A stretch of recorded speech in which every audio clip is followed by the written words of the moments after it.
ನಿಮ್ಮ ಚರ್ಮದಲ್ಲಿ ಏನಾದರೂ ಕೆಂಪು ವೃತ್ತಾಕಾರದ ನವೆಗಳು ಉಂಟಾಗುವ ರ್ಯಾಷಸ್ ಕಾಣಿಸಿದ್ದು ಅದು ನಿಧಾನವಾಗಿ ಒಂದು ಜಾಗದಿಂದ ಇನ್ನೊಂದು ಜಾಗಕ್ಕೆ ಹರಡುತ್ತಿದೆಯಾ?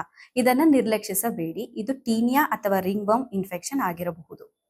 ಟೀನಿಯಾ ಅಥವಾ ರಿಂಗ್ ವರ್ಮ್ ಇನ್ಫೆಕ್ಷನ್ ಅಂದರೆ ಏನು? ಇದರಲ್ಲಿ ಯಾವೆಲ್ಲ ಪ್ರಕಾರಗಳಿದೆ? ಇದು ಯಾರಲ್ಲಿ ತುಂಬಾ ಕಾಮನ್ ಆಗಿ ಕಾಣಿಸುತ್ತೆ ಹಾಗೂ ಇದರ ರೋಗ ಲಕ್ಷಣಗಳು, ಇದನ್ನು ಹೇಗೆ ಪ್ರಿವೆಂಟ್ ಮಾಡಬಹುದು ಹಾಗೂ ಇದರ ಟ್ರೀಟ್ಮೆಂಟ್ ಏನಿರುತ್ತೆ ಅನ್ನೋದನ್ನ ಈ ವಿಡಿಯೋದಲ್ಲಿ ತಿಳಿದುಕೊಳ್ಳೋಣ. ನಾನು ನಿಮ್ಮ ಡಾಕ್ಟರ್ ರೂಪಶ್ರೀ, ಪಥಾಲಜಿಸ್ಟ್.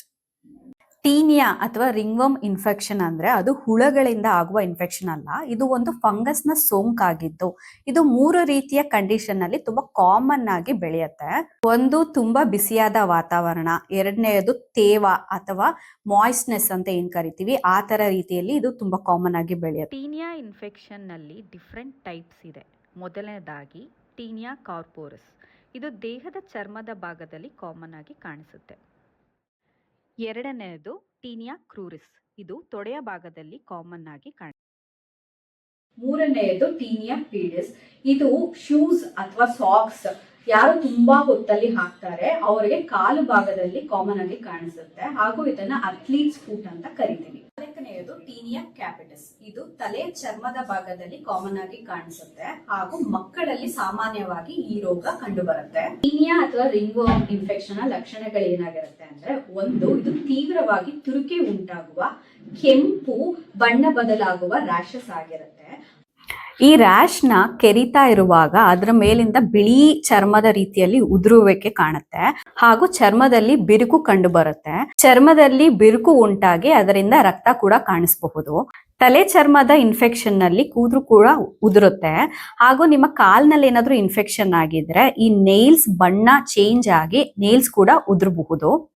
ಟೀನಿಯಾ ಸೋಂಕು ಹೇಗೆ ಹರಡುತ್ತೆ ಅಂದ್ರೆ, ಇದು ಅತ್ಯಂತ ಸಾಂಕ್ರಾಮಿಕವಾದ ರೋಗ ಆಗಿರುತ್ತೆ.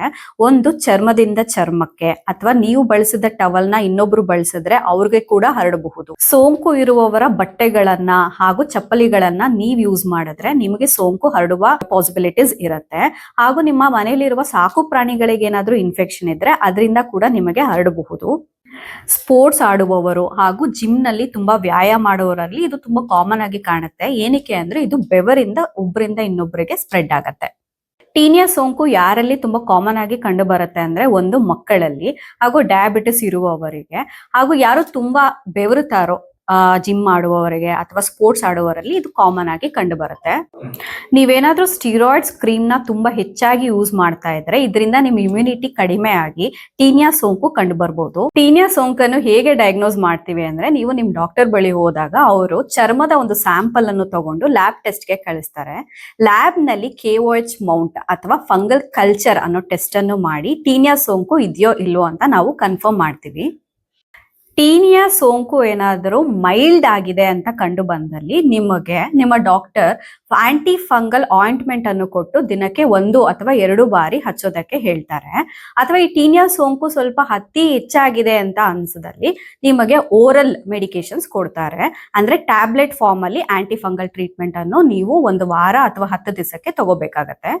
ಹಾಗಾದ್ರೆ ಈ ಸೋಂಕು ಬರದೇ ಇರುವ ರೀತಿ ಹೇಗೆ ನೋಡ್ಕೋಬಹುದು ಅಂದ್ರೆ, ನೀವೇನಾದ್ರೂ ಜಿಮ್ಗೆ ಹೋಗ್ತಾ ಇದ್ರೆ ಅಥವಾ ಸ್ಪೋರ್ಟ್ಸ್ ಆಡ್ತಾ ಇದ್ರೆ ಇಮಿಡಿಯೇಟ್ ಆಗಿ ಸ್ನಾನ ಮಾಡಿ ಕಂಕಳಿನ ಕೆಳಭಾಗ ಅಥವಾ ತೊಡೆ ಈ ಜಾಗದಲ್ಲಿ ನೀವು ಡ್ರೈ ಆಗಿಡೋದು ತುಂಬಾ ಮುಖ್ಯ ಆಗತ್ತೆ. ಬೇರೆಯವರು ಯೂಸ್ ಮಾಡಿರೋ ಟವಲ್ಗಳು ಹಾಗೂ ಬಟ್ಟೆ ಅಥವಾ ಸ್ಲಿಪ್ಪರ್ಸ್ ನ ನೀವು ಯೂಸ್ ಮಾಡೋದನ್ನ ಅವಾಯ್ಡ್ ಮಾಡಿ ಹಾಗೂ ನೀವೇನಾದ್ರೂ ತುಂಬಾ ಬೆವರಿದ್ರೆ ಆ ರೀತಿಯ ಬಟ್ಟೆಯನ್ನು ಬಿಸಿ ನೀರಲ್ಲಿ ಸ್ವಲ್ಪ ಹೊತ್ತು ನೆನೆಸಿಟ್ಟು ವಾಶ್ ಮಾಡೋದ್ರಿಂದನೂ ಇದನ್ನ ಪ್ರಿವೆಂಟ್ ಮಾಡಬಹುದು. ಬೇಸಿಗೆ ಕಾಲದಲ್ಲಿ ಆದಷ್ಟು ಕಾಟನ್ ಕ್ಲಾತ್ಸ್ ನ ವೇರ್ ಮಾಡಿ. ನಿಮಗೇನಾದ್ರೂ ಇನ್ಫೆಕ್ಷನ್ ಕಾಣಿಸಿದೆ ಅಂದ್ರೆ ನಿಮ್ಮ ಫ್ಯಾಮಿಲಿನಲ್ಲಿ ಬೇರೆಯವ್ರಿಗೂ ಇನ್ಫೆಕ್ಷನ್ ಇರಬಹುದು. ಹಾಗಾಗಿ ಬೇಗ ಅದನ್ನ ಪರೀಕ್ಷೆ ಮಾಡಿಸಿ ಫ್ಯಾಮಿಲಿ ಮೆಂಬರ್ಸ್ ಎಲ್ಲ ಟ್ರೀಟ್ ಮಾಡ್ಬೇಕಾಗತ್ತೆ. ನಿಮ್ಮ ಮನೇಲಿ ಏನಾದ್ರೂ ಸಾಕು ಪ್ರಾಣಿಗಳಿದ್ರೆ ಅದಕ್ಕೆ ಇನ್ಫೆಕ್ಷನ್ ಆಗಿರಬಹುದು, ಅದನ್ನ ಪರೀಕ್ಷೆ ಮಾಡಿಸಿ ಅದಕ್ಕೆ ಸರಿಯಾದ ಟ್ರೀಟ್ಮೆಂಟ್ ಕೊಡಿಸಿ. ನಾವೀಗ ಡಿಸ್ಕಸ್ ಮಾಡಿರೋ ತರ ಸ್ಕಿನ್ ರ್ಯಾಷಸ್ ಏನಾದ್ರೂ ನಿಮಗೆ ಕಾಣಿಸಿದ್ದು ಅದು ಟೀನಿಯಾ ಇನ್ಫೆಕ್ಷನ್ ಆಗಿರ್ಬೋದಾ ಅಥವಾ ಬೇರೆ ಏನಾದ್ರೂ ಇನ್ಫೆಕ್ಷನ್ ಆಗಿರ್ಬೋದಾ ಅಂತ ತಿಳ್ಕೊಬೇಕಾದ್ರೆ ಕಮೆಂಟ್ ಸೆಕ್ಷನ್ ನಲ್ಲಿ ಹೇಳಿ ಅಥವಾ DM ಮಾಡಿ.